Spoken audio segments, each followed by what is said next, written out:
Ford created something genuinely unique, tested it thoroughly. Some cars get built by the thousands, some get built by the hundreds. And then there are the ones Ford built in numbers so small, so shockingly limited, that finding one today feels less like shopping and more like archaeology. These are the machines that historians argue about, that collectors lose sleep over, and that auction houses use to make grown men cry. 12 Ford muscle cars so rare, they make a 4-leaf clover look common. And every single one of them earned that rarity the hard way, by being extraordinary. Welcome back. If you love the stories behind the machines that changed American automotive history forever, you are in exactly the right place. Number 12. The 1969 Ford Torino Talladega. A car that most people have never heard of, which is honestly criminal because the Torino Talladega might be the most important Ford you've never thought about. In 1969, Ford was at war. Not the kind with flags and generals, but the kind that happened on the high banks of superspeedways across the American South. NASCAR was the battlefield, and Dodge had just shown up with the Charger 500, a car so aerodynamically superior that Ford's standard Torino was getting eaten alive in the draft. Ford's answer wasn't subtle. They hired engineers, pointed them at a wind tunnel, and told them to fix the problem immediately. The result was the Talladega. Named after the Alabama superspeedway that had become the ultimate proving ground for high-speed machines, the Talladega featured a reshaped front end that extended the nose by 5 inches, a flush-mounted grille replacing the standard Torino's recessed opening, and a roofline massage just enough to reduce drag at speeds that most people have no business driving. Under the hood sat the 428 cubic inch Cobra jet V8, officially rated at 335 horsepower. Officially, Ford's habit of understating power output to keep insurance companies calm was practically a corporate policy by this point. Here's the number that matters. Ford built exactly 754 Talladega models to satisfy NASCAR's homologation requirements. Not 755, 754. That specificity tells you everything about how reluctantly Ford built street versions of this car. They needed them to go racing, so they built exactly enough and not one more. David Pearson drove a Talladega to the 1969 NASCAR Championship. On the street, the car was fast, strange-looking, and deeply misunderstood. Today, finding a genuine numbers-matching Talladega is the kind of thing that makes collectors cancel vacations and ignore their families for weeks. Number 11. The 1964 Ford Fairlane Thunderbolt. If the Talladega was Ford going to war on oval tracks, the Thunderbolt was Ford declaring all-out thermonuclear conflict on the drag strip. And they meant every word of it. The story begins with a problem. In 1963, Chrysler's Mach wedge engines were destroying everything at NHRA events, and Ford's engineers were watching their cars get embarrassed week after week. Something had to be done.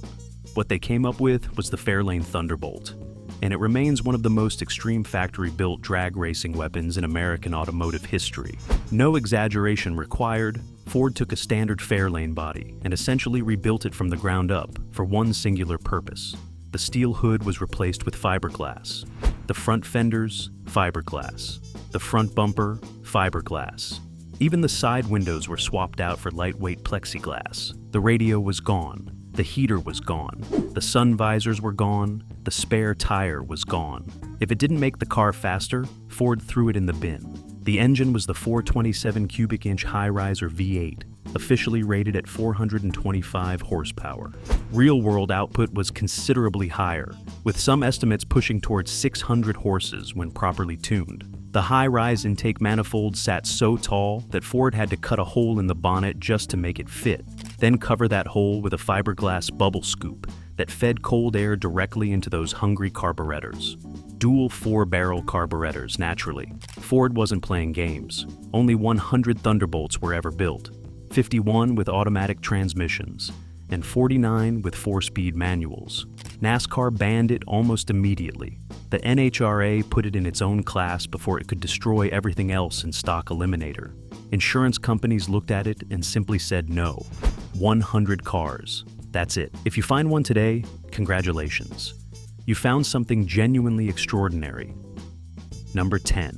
The 1966 Ford Fairlane GTA.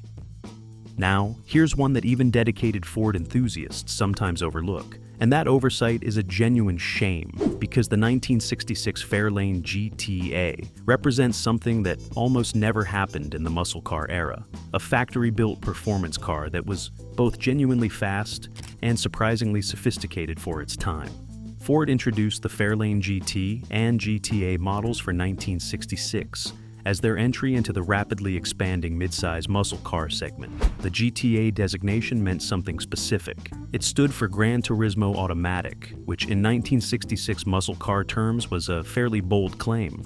Automatic transmissions were often considered the soft option, the choice you made when you couldn't handle a proper 4-speed. Ford wanted to change that perception. The engine was the 390 cubic inch FE Series V8, producing 335 horsepower, matched to Ford's Select Shift Cruise-O-Matic transmission.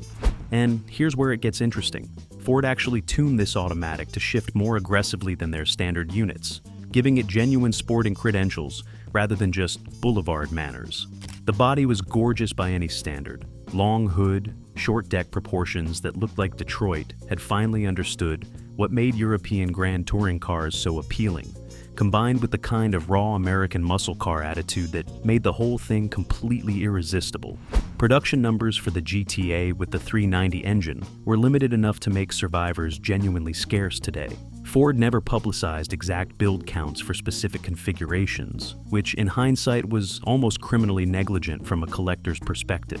But scarcity wasn't the point in 1966, performance was. And on that front, the Fairlane GTA delivered completely. Number 9. The 1971 Ford Mustang Boss 351. By 1971, the muscle car era was coughing and sputtering like a tired engine running on bad fuel. Emissions regulations were tightening, insurance premiums were climbing, the horsepower wars were losing their ammunition fast. But Ford looked at all of that discouraging information and decided to build one of the finest Mustangs in the car's history anyway. Good for them, the Boss. 351 was Ford's high-revving, corner-carving answer to a market that had spent the previous decade obsessing almost exclusively over straight-line speed. The engine was a 351 cubic inch Cleveland VV8, but don't let the relatively modest displacement fool you. This wasn't a torque monster pulling hard from idle. This was a screaming, high-strung performance engine that wanted to be driven hard and rewarded you magnificently when you did exactly that. Official output was 330 horsepower, but the Cleveland engine breathed through enormous intake ports, featured solid lifters, and could rev to 7,000 revolutions per minute without drama. For a pushrod American V8 in 1971, that was genuinely remarkable engineering. The chassis was upgraded with stiffened front shock towers, a larger front anti-roll bar, and rear suspension modifications that actually helped the Boss 351 handle corners rather than just survive them. Four-wheel disc brakes were available. Ford was clearly thinking beyond the drag strip. Here's the heartbreaking part. Ford only built the Boss 351 for one model year, 1971, and then it was gone. Emissions regulations and changing market conditions killed it before it could fully establish itself. Roughly 8,400 were produced, making clean original examples increasingly difficult to find today. The Boss 351 deserved a longer life. It never got one, and that makes every surviving example feel like something precious that almost didn't exist at all. Number 8. The 1970 Ford Torino King Cobra. Right, so, the King Cobra. This is where things get genuinely strange, and I mean that as the highest possible compliment. In 1969, Ford had won NASCAR with the Talladega. Dodge fired back with the Charger Daytona and its absurd winged body. Plymouth was preparing the Superbird. Ford looked at the aerodynamic arms race escalating around them and decided to respond with something so radical it makes everything else on this list look conservative. The Torino King Cobra featured a dramatically reworked front end, a pointed nose that made the Talladega look timid by comparison, and a flush rear window treatment designed to reduce drag at sustained high speeds.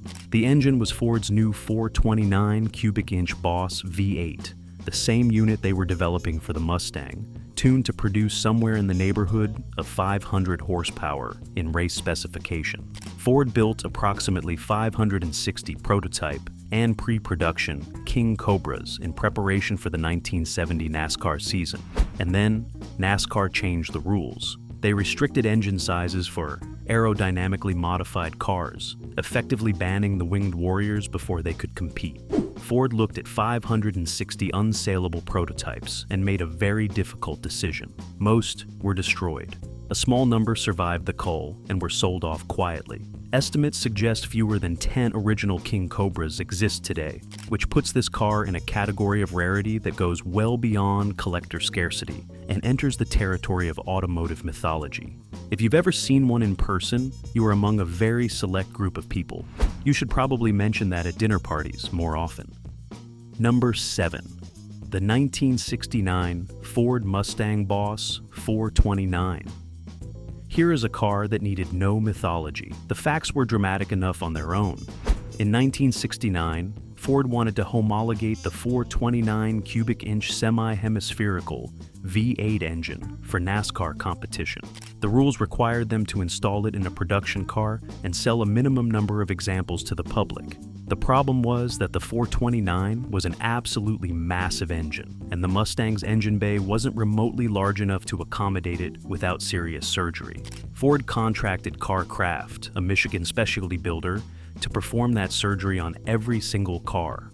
CarCraft cut and relocated the front shock towers, moved the battery to the boot for better weight distribution, installed the engine with custom motor mounts, and essentially hand-built each Boss 429 from a partially completed Mustang body. This was not a production line operation. This was skilled craftsmen building performance cars one at a time. The 429 engine featured canted valve cylinder heads, similar in concept to Chrysler's legendary Hemi design, allowing for enormous valve sizes and dramatically improved breathing. Ford officially rated it at 375 horsepower. That rating was, to put it diplomatically, conservative. Independent testing consistently showed output significantly higher, with many estimates approaching 500 horsepower. The car could run the quarter mile in the low 13-second range straight from the dealer. With even modest tuning, it dipped into the 12s. Insurance companies either refused coverage entirely or charged premiums that exceeded the monthly car payment. The NHRA moved it into higher competition classes almost immediately. Ford built 859 Boss 429s for 1969. For 1970, production dropped to 500. Combined across both years, fewer than 1,400 of these hand-built machines exist. Finding one with matching numbers and documented history is a serious undertaking. Finding one at a reasonable price is practically impossible. Number 6. The 1968 Ford Shelby GT500 KR. The KR stood for King of the Road. And before you roll your eyes at what sounds like marketing hyperbole from a 1968 Ford brochure, let me tell you something. They weren't wrong. The GT500 KR arrived in 1968 as the ultimate expression of the Shelby Mustang formula that Carroll Shelby and Ford had been developing since 1965. The standard GT500 had been using Ford's 428 Police Interceptor engine, which was a fine motor by any reasonable measure, but Shelby and Ford decided that fine wasn't good enough. They swapped in the 428 Cobra jet engine, which had just proven itself by winning its class at the 1968 Winter Nationals drag racing event in its very first competitive outing. The Cobra jet breathed through a single Holley 4-barrel carburetor and produced a factory-rated 335 horsepower, again with the conservative factory ratings. Actual output was substantially higher, and the engine's real-world performance reflected that reality very clearly when you pressed the accelerator. The KR rode on wider wheels than the standard Shelby, featured staggered rear shock absorbers to combat wheel hop under hard acceleration, and came dressed in the kind of aggressive styling that made 1968 feel like the most exciting year in automotive history, which, honestly, it kinda was. Ford and Shelby produced 1,073 GT500 KR fastbacks and 518 convertibles for 1968. Production ended that year when Ford restructured its relationship with Shelby American, making the KR a one-year-only proposition. A total production run of under 1,600 cars across all body styles. King of the road indeed. Number 5. The the 1967 Ford Fairlane R code 427. This one is for the people who know. And if you don't know yet, pay close attention because the R code Fairlane is the kind of car that makes knowledgeable collectors go completely quiet with reverence. In 1967, Ford offered the 427 cubic inch side oiler V8 as an option in the midsize Fairlane. The side oiler designation referred to a fundamental engineering improvement that Ford had developed for sustained high-performance use, moving the main oil gallery from the top of the block to the bottom, ensuring that the crankshaft bearings received pressurized lubrication before the valve train during cold starts and hard running. It was proper race engineering in a street car. The engine was available in single 4-barrel form, producing 410 horsepower, or with dual 4-barrel carburetors, producing 425 horsepower. Either way, you were getting an engine that had won at Le Mans, had dominated NASCAR, and now happened to be sitting in a midsize coupe that weighed 3,500 pounds soaking wet. The performance was savage. Quarter-mile times in the 13-second range were achievable with minimal effort. The engine's massive torquey curve meant it pulled ferociously from low revs and never seemed to run out of motivation. Contemporary road tests describe the experience as violent, which in 1967, muscle car journalism was absolutely the highest possible praise. Ford produced approximately 70 R code Fairlanes with the 427 engine for 1967. 70. Not 700, not 7,000. 70 cars with arguably the greatest production engine Ford ever put into a street vehicle. The combination of race-proven power and almost non-existent production numbers makes the R code Fairlane one of the most genuinely important and impossible to find Fords in existence. If you own one, you own something very special indeed. Number 4. The 1969 Ford Mustang Mach 1 Super Cobra Jet 4 28 drag pack. The name alone tells you everything you need to know about Ford's intentions here. When an automaker includes the words drag pack in the official name of a street-legal vehicle, they are communicating something specific about the intended use case. And that specific communication is that they would like you to go racing immediately. The Mach 1 was Ford's performance-focused Mustang for 1969, and in standard form, with the 428 Cobra jet engine, it was already a serious machine. But Ford offered something additional for buyers who needed more. The Super Cobra jet drag pack option added a cross-bolted 4-bolt main bearing, block for additional bottom-end strength, a different crankshaft with larger counterweights, a revised oil cooler, and either a 411 or a 430 rear axle ratio. A 430 rear axle ratio, in case you're wondering, is not intended for fuel economy. The external oil cooler mounted in front of the radiator was one of the more honest factory admissions of intent in muscle car history. Ford was essentially acknowledging that this engine would be operated at sustained high loads and needed additional cooling to survive the experience. They installed the hardware. They didn't ask questions. Super Cobra, Jet Drag, Pack Mach 1s were built in numbers that Ford never officially publicized with great clarity, which has made precise production figures a subject of considerable debate among historians. Estimates suggest somewhere between a few hundred and approximately 1,200 examples across various transmission options. What isn't debated is that finding one today with the correct engine, the correct rear axle, and documented history is an exercise in serious patience. These cars were used hard. Many didn't survive. The ones that did are worth chasing. Number 3. The 1963 Ford Galaxie 500 Lightweight.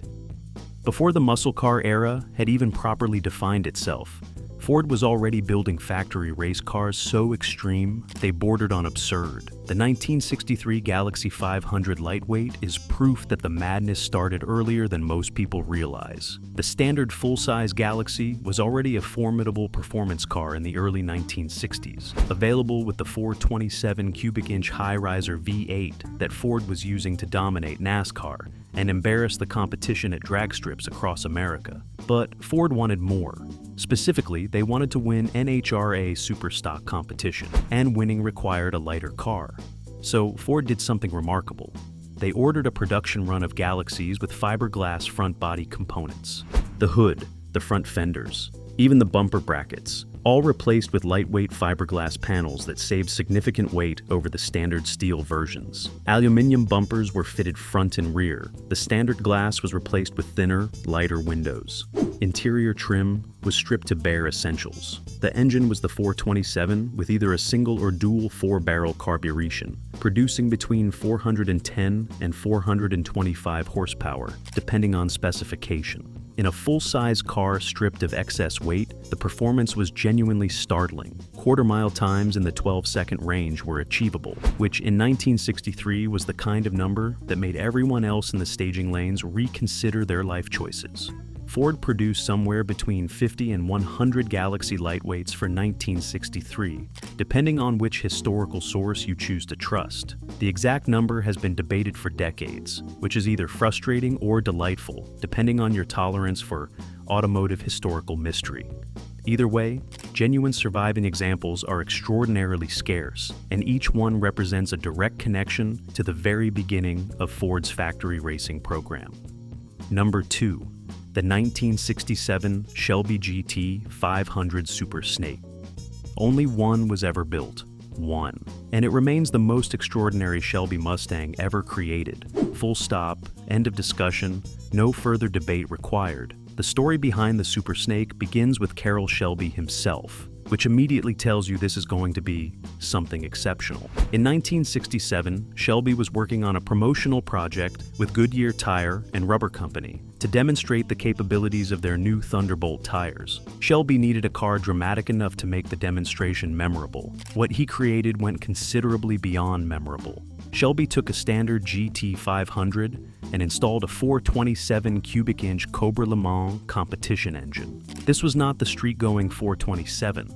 This was the actual Le Mans racing engine, producing a figure that Shelby estimated at around 500 horsepower, though some accounts suggest the number was higher. The engine was backed by a 4-speed close-ratio gearbox and a limited slip differential geared for maximum acceleration. The chassis was modified with upgraded suspension and the Goodyear Thunderbolt tires that were the ostensible reason for the whole exercise. The result was a car that Shelby claimed could exceed 170 miles per hour and that could cover the quarter mile in the low 12-second range. In 1967, that was supercar territory by any global standard. After the Goodyear demonstration, Shelby reportedly offered to build customer versions of the Super Snake for approximately $22,000 each, roughly double the price of a standard Cobra Jet Shelby at the time. Only one customer took him up on the offer, which means 2 Super Snakes were ever built. The original demonstration car was subsequently used and eventually lost to history for decades before being rediscovered. It sold at auction in 2019 for over $2.2 million. The customer car has its own complicated history. The rarity here isn't just about production numbers. It's about the single most powerful and extreme factory Shelby Mustang ever assembled, built by the man himself, for a purpose that was more performance statement than transportation. There is nothing else quite like it. Number 1. The 1965 Ford Mustang Shelby GT350R.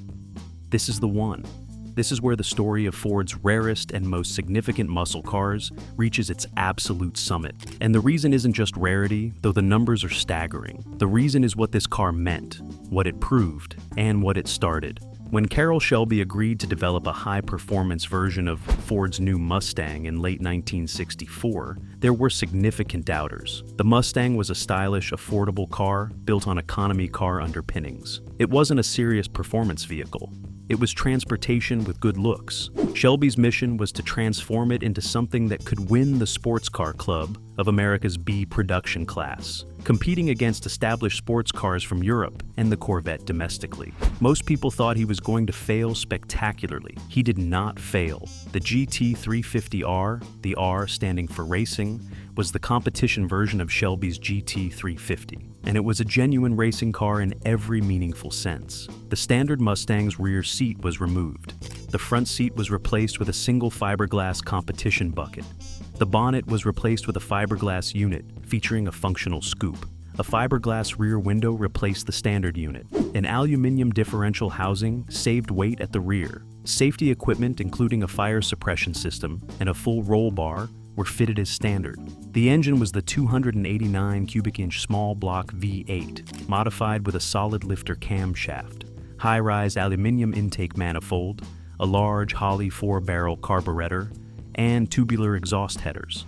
Output was officially quoted at 360 horsepower, though actual output varied between individual engines. What wasn't variable was the engine's willingness to rev freely and pull hard through a rev range that surprised everyone who expected a Mustang to feel like a Mustang. The suspension was completely reworked. Stock components were replaced with Coney adjustable shock absorbers, modified springs, and revised geometry that transformed the Mustang's handling from adequate to genuinely impressive.